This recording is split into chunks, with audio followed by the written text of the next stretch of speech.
My mother stole the $6,500. My dead father left for my college and spent it on my stepchildren. She kicked me out at 18. But 6 years later, she came back destroyed, begging for forgiveness when her husband left her penniless. I'm 24 years old, work in marketing at a mid-sized company here in the Midwest. And honestly, I need to get all of this off my chest, because what my mother did to me basically forced me to rebuild my life from scratch when I was barely 18. And the thing is that now she's shown up again asking for forgiveness after her husband left her broke. And I don't know what to do with that. To be honest, I guess I should start from the beginning. When I was 16 and my mom met Greg. My dad died when I was 12. Pancreatic cancer. Everything happened so fast and it was horrible. And during those first years after his death, my mom and I were a team. You know, it was just the two of us against the world.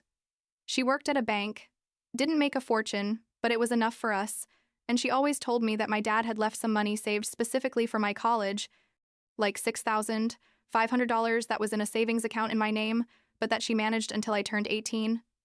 I felt so proud of that money, like my dad thought about my future even knowing he was going to die. You know what I mean? It was something sacred to me. So, when I was 16, almost 17, my mom started dating Greg. He worked in construction, or so he said. Although looking back, I think he spent more time unemployed than anything else. Greg had 2 kids from his first marriage, Kayla, who was exactly my age, 16, and Ryan, who was like 14. At first, everything seemed normal. My mom was happy again after years of being sad. And I wanted her to be happy, obviously. I met Greg and his kids casually, like dinners out or movies, and they seemed okay, nothing special but not horrible either. What happened next was so fast that I didn't even have time to process it well.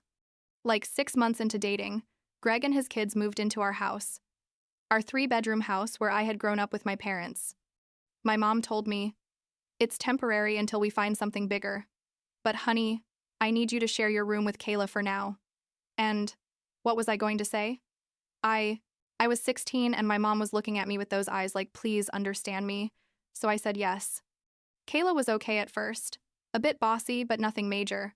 Although I hated that she touched my stuff without asking permission, which she did all the time. 3 months later, my mom and Greg got married. It was a small courthouse wedding. Nothing fancy. And I remember my mom looked happy but also nervous. Like she knew she was making a hasty decision but didn't want to admit it. I was 17 at that point and basically my life wasn't mine anymore. The house felt different. Full of people and noise all the time. And Greg had this way of acting like he owned the place when he'd literally just arrived. Things really started to change when Kayla turned 16, like 2 months after the wedding. My mom and Greg threw her this huge party, like they rented an event hall, hired a DJ, there were like 80 people, decorations everywhere. She even had a professional photographer. I was like, okay, I guess we have money for this now. Although it seemed weird to me because my mom had always been very careful with money, Kayla was over the moon, obviously, with her new dress that cost like $300, and she got a bunch of expensive gifts, including a new laptop that Greg bought her. When I turned 17, 4 months later, my mom made me a dinner at home with my cousin Amanda and my uncle Michael, and gave me a set of bathroom towels, for my 17th birthday. When I asked her why my party had been so different from Kayla's, she told me money was tight, and I should understand that now we were a bigger family with more expenses. Greg was sitting there on the couch watching the game and didn't even congratulate me. That night I cried in my room. Well, in the half of the room I shared with Kayla, who by the way complained that my sobbing wasn't letting her sleep. A few months later, right before I turned 18, I came home from school and discovered that my room, my original room, where I'd slept my whole life, had been converted into a study space for Kayla. It had a new desk, new shelves, better lighting, everything. My stuff was piled in boxes in the smallest guest room, like a tiny room we used to use to store Christmas stuff and that kind of crap. The room was like 6 feet by 10 feet, barely fit a twin bed and a small dresser. My mom explained that Kayla needed a quiet space to study because she was applying to colleges and her academic future was very important. I told her, "What about my academic future? I'm also going to college next year." And she just said, "You've always been more independent, Madison. You can study anywhere." Greg showed up and basically told me to stop being dramatic and be grateful. I still had a room. I was 17, almost 18, and I felt like I was living as a guest in my own house. What happened when I turned 18 was what really changed everything. I was excited because I was finally going to have access to my college fund, those $6,500 that my dad had left. It wasn't a fortune, but it was enough to cover my first year at the local community college with some extra for books and stuff. 2 weeks after my birthday, I went to the bank with my mom to transfer it to my checking account I'd recently opened. And the woman at the bank looked at us weird and checked her computer like 3 times before telling us that account had been closed for 6 months. Closed, empty, $0. I froze. I told the woman there must be an error. That account had over $6,000, and she checked again and said no, that the account had been emptied in 3 different transactions between October and December the previous year, and then closed in January. All transactions authorized by my mom, who was the co-holder. I looked at my mom, and she couldn't look me in the eyes. She was standing there biting her lip, and I just knew, she had done it. We left the bank, and I was shaking with rage, like literally shaking. And I said, "Where's my money? What did you do with Dad's money?" And she started crying and saying she was so sorry, that she'd had to use it for family expenses, that Greg wasn't working, and they needed to cover Ryan's private school tuition and Kayla's expenses, and that she thought she'd replace it, but things had gotten complicated. I yelled at her, literally yelled at her in the bank parking lot. That money was mine, that my dad had left it for me, for my education, not for her idiot husband's kids. She told me that we were a family now and we all had to contribute, that Kayla and Ryan also needed opportunities, and I should understand they couldn't let them fall behind just because I had a college fund and they didn't. The thing is, and I realized this later talking to my cousin Amanda, Kayla and Ryan had their biological mom who should also contribute to their education, but Greg had convinced my mom that his ex was irresponsible and never gave a dime, which was probably a lie. So there I was, just turned 18, no money for college, living in a horrible tiny room in the house where I'd grown up, and my mom had literally just stolen the last gift my dad had left me. That night, I called my cousin Amanda. She was like 28 at the time, worked as a nurse, and lived alone in a 2-bedroom apartment like 40 minutes from where I lived. I told her everything, crying over the phone, like I couldn't even speak properly. I was so angry and sad. And she said, "Pack your things. I'm coming to get you right now." And she did. She arrived like at 10 at night, knocked on the door. And when Greg opened it and asked what she was doing there, she completely ignored him, went straight upstairs to my room and helped me put all my clothes and important stuff in trash bags and her car. My mom came downstairs and started saying I was overreacting, that we could talk about this, not to leave like this. But I told her, "I have nothing to talk to you about. You stole from me, period." Greg tried to get all authoritative, saying, I couldn't just leave, like that. And Amanda literally told him, "Shut up, Greg. You're not her father, and you never will be." And we left. I slept that night in Amanda's spare room, crying until I fell asleep, and I remember waking up like at 3 inches the morning thinking, did this really just happen? Did my mom really choose these people over me? The next few months were hard. Very hard. I got a full-time job at Starbucks, and another part-time job on weekends at a clothing store in the mall. I worked literally 6 days a week, sometimes 50 to 60 hours, saving every penny I could. Amanda didn't charge me rent, just asked me to help with groceries and cleaning, and she was basically my salvation during that period. My uncle Michael tried to mediate between my mom and me several times, like he organized like 3 family dinners where we were supposed to talk. But my mom always came with Greg, and he always found a way to justify what they'd done or blame me for being selfish. At one of those dinners, my mom offered to pay me back the money in $100 monthly payments, which would have taken like 65 months, over 5 years, and only if I agreed to come back to the house and apologize to Greg for disrespecting him. I told her to go to hell. Seriously, I said those exact words, and I left that restaurant without finishing my food. My uncle Michael caught up with me in the parking lot and told me he understood my anger, but I should think about maintaining the relationship with my mom, because she was my only mother. And I told him, a parent who steals from you and prioritizes others over you isn't really a parent. You know what I mean? I spent almost a year working those 2 jobs before I could start at community college, and I could only do it part-time, like 2 classes per semester, because I couldn't afford more than that. My classmates were mostly my age, 19. living with their parents, no real worries, and there I was, arriving straight from work with my Starbucks uniform on, because I didn't have time to change. I'm not going to lie. There were moments where I thought about giving up.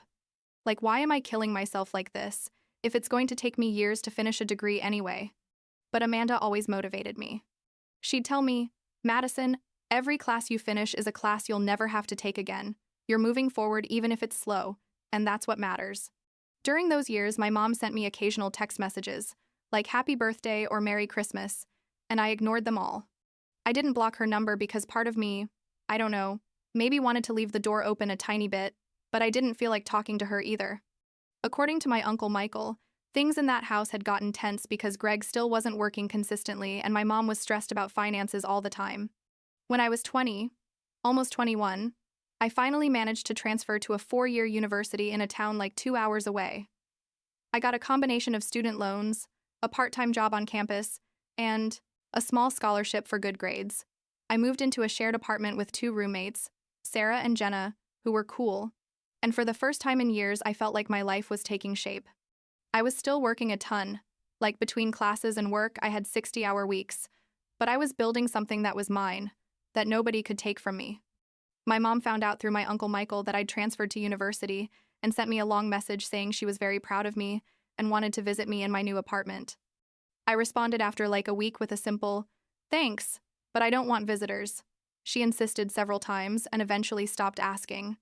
During those college years, I blocked her mentally completely, like she didn't exist in my world.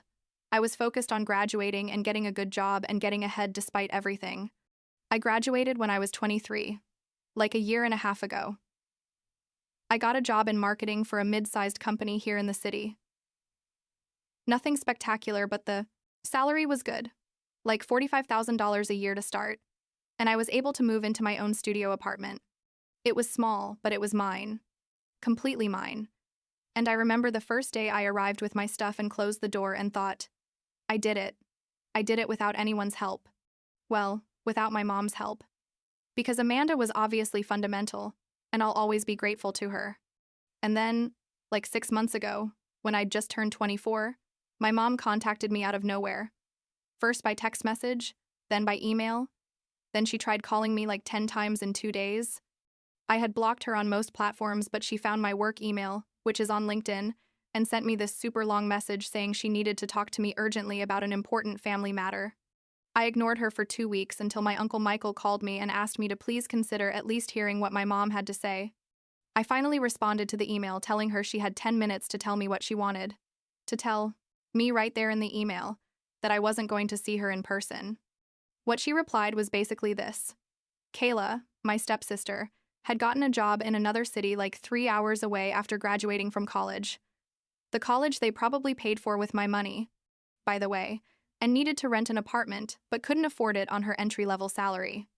Greg had convinced my mom that I, being the successful older sister, should contribute $1,000 or $1,500 monthly to help Kayla with her rent until she got stabilized. When I read that email, I literally laughed out loud in my office. The audacity, the absolute nerve of these people. They hadn't talked to me in 6 years except for superficial birthday messages. They'd stolen my college fund. They'd treated me like a second-class citizen in my own house, and now they wanted me to pay Kayla's rent. My mom in the email said she couldn't help anymore because she had her own debts, and Greg wasn't working at the moment, and I was the only one in the family with a stable job who could help. I responded with 2 words, absolutely not, and I blocked her everywhere. Email, phone, LinkedIn, Facebook, everything. I blocked her so completely it would be impossible for her to contact me unless she physically showed up at my apartment or work. And I thought that was the end of the story, but obviously it wasn't, because 2 weeks later, Greg called me from a number I didn't recognize. I made the mistake of answering thinking it was someone from work. Greg started yelling at me that I was selfish, that after everything my mom had done for me, I couldn't even help my sister, that he'd treated me like his own daughter and this was how I repaid him. And I said, "Wait, you treated me like your own daughter? Really? Because you gave your own daughter a $5,000 party and gave me nothing. You gave your own daughter my bedroom and sent me to the broom closet. You paid for your own daughter's college with the money my dad left for me. So don't come at me with that crap about treating me like a daughter." He changed tactics and started being manipulative, saying my mom was very stressed about all this, that I didn't understand the financial pressure they had, that if something happened to my mom, like a heart attack or something, I was going to regret not helping. And I told him, Greg, I'm going to tell you something very clearly just once. Kayla is not my responsibility. Never was and never will be. I don't owe you anything. Absolutely nothing. And if my mom is stressed, it's because of the decisions she made when she decided to steal from me and prioritize you guys over me. Now I'm going to hang up, and if you contact me again, I'll consider a restraining order. I hung up, shaking with adrenaline, like my heart was beating so fast I thought I was going to throw up. But I also felt this sense of empowerment. You know? I'd finally said everything I needed to say without staying quiet or crying. I blocked him too, everywhere possible, and told my roommates and Amanda what had happened, so they'd be alert in case Greg or my mom tried to show up physically somewhere. What happened next, my Uncle Michael told me, like a month later. Apparently, Greg gave my mom an ultimatum. Either she found a way to pay for Kayla's apartment monthly, or he was leaving the house and leaving her. My mom, in her infinite desperation to keep this man who had never valued her, started taking money from her retirement account, her $401k, to cover Kayla's rent. She was doing that for like 3 months, completely destroying her retirement savings, while Greg continued not working and living his life like nothing. And then, like 2 months ago, Greg left her anyway. He met another woman at a bar, one who had her own house and good job, and he just packed his things and left. But before leaving, and this is what really shows what kind of person he is, he managed to convince my mom to give him half of her remaining savings, to start over. And when she agreed, because my mom apparently never learned to say no to this man, he also took her car. A 2018 Honda Civic that was in both their names, but that my mom had paid for completely before meeting him. My mom was left alone, without savings, without a car, with all her credit cards maxed out, in that house that was now too big for her alone. Kayla and Ryan basically disappeared. Like they stopped answering my mom's calls because I guess she wasn't useful to them anymore. And my mom finally, after 6 years, after everything went to hell, decided to contact me again. She sent me a physical letter to my apartment. I don't know how she got my address, but I assume it was my Uncle Michael. The letter was 4 handwritten pages. And honestly, I don't know how to describe it except that it was desperate. She apologized for everything, told me she'd been an idiot, that she'd let Greg manipulate and blind her, that she'd prioritized keeping her marriage over her relationship with me, and it was the worst decision she'd made in her life. She told me everything Greg had done, how he'd left her with nothing, and said she'd completely understand if I never wanted to see her again, but she at least needed me to know she was sorry. I didn't respond immediately. In fact, I didn't respond for like 3 weeks. Amanda told me to do what felt right for me, that I didn't have to forgive my mom just because she was doing badly now and asking for forgiveness. My Uncle Michael, on the other hand, insisted I at least give her a chance to talk, that my mom was genuinely sorry and had learned her lesson the worst way possible. I finally agreed to see her, but on my terms. I told her we'd meet at a public coffee shop near my apartment, that we'd have 30 minutes to talk, and if she mentioned Greg, Kayla, Ryan, or asked me for money, I'd leave immediately and never contact her again. She accepted all my conditions without arguing. The meeting was 2 weeks ago. My mom arrived, and honestly, she looked terrible. She'd aged like 10 years, had these deep dark circles, and had lost weight, not in a healthy way, but like stressed and sick. We sat down, and for the first 5 minutes, neither of us knew what to say. Finally, she started talking, and basically repeated what she'd written in the letter, but with more details. She told me Greg had been incredibly manipulative from the beginning, that he'd told her if she gave me more attention or resources than his kids, he'd think she didn't love her new family, and she'd fallen completely into that trap. She told me that every time she had doubts about how they were treating me, Greg would tell her I was young and resilient and would get over it, but that Kayla and Ryan were more fragile and needed more support. She told me that when she took the money from my college fund, Greg had assured her they could replace it in less than a year with his work, but obviously that never happened. And she told me a moment she realized she'd made the worst mistake of her life was when Greg left and took everything, and Kayla didn't even return her calls to see how she was. I let her talk without interrupting. When she finished, I told her some things I needed to say. I told her I understood Greg had manipulated her, but that didn't erase the fact that she was my mom and should have protected me first. I told her the money she took wasn't just money. It was the last connection I had with my dad. It was his way of taking care of me even after he died, and she'd destroyed it. I told her she'd made me feel like I was worth nothing, that I wasn't a priority, that I was less important than the children of a man she barely knew. She cried through my whole part of the conversation. She didn't try to defend herself or justify more, just cried and said, "I'm sorry," over and over. I didn't cry. Curiously. I thought I was going to cry, but I didn't. I think I'd already cried everything I had to cry about this situation years ago. I told her I appreciated her apology, but I wasn't ready to forgive her, and I didn't know if I ever would be. I told her maybe with time we could have some kind of relationship, but it would never be like before, that she'd broken something that couldn't be completely repaired. She asked if she could at least call me from time to time, nothing intense, just to know how I was. I told her she could send me a text message once a month, and I'd respond if I felt like it. And if I didn't feel like it, she had to respect that. She accepted. She offered to pay me back the money she'd taken, said she'd find a way even if it took years. And I told her no, that it was too late for that and I'd already made my life without that money. That what I needed from her wasn't money, but for her to acknowledge what she'd done to me, and that was the only thing she could give me right now. We said goodbye without hugging. She left in an Uber because she didn't have a car, and I stayed in the coffee shop another 15 minutes processing everything. I don't know how I feel yet, honestly. There's a part of me that feels sorry for her, because Greg basically did to her what she did to me, used her and discarded her when she was no longer useful. But there's also another part that thinks, well, this is what happens when you prioritize people who don't value you over people who do. My mom has sent me 2 messages since then, one a week ago saying she was thinking about me, and another yesterday sending me an article about marketing she saw and thought might interest me. I responded to the first one with a simple thanks, and didn't respond to the second because honestly the article was basic and didn't interest me. But I guess it's her way of trying to connect with me in some small way. Amanda told me she's proud of how I handled the situation, that I set clear boundaries and didn't let my mom manipulate me with her current situation. My Uncle Michael is happy we're at least talking again, even if minimally. I don't know. I'm in a weird place emotionally. I'm not angry like before. I don't feel that rage that consumed me when I was 18 and had just discovered what happened. But I also don't feel that unconditional love I felt for my mom when I was a kid, and it was just the 2 of us. I think what bothers me most is that I had to grow up so fast. At 18, I should have been worried about parties and exams and what career to study, not about how I was going to pay my rent and food and education.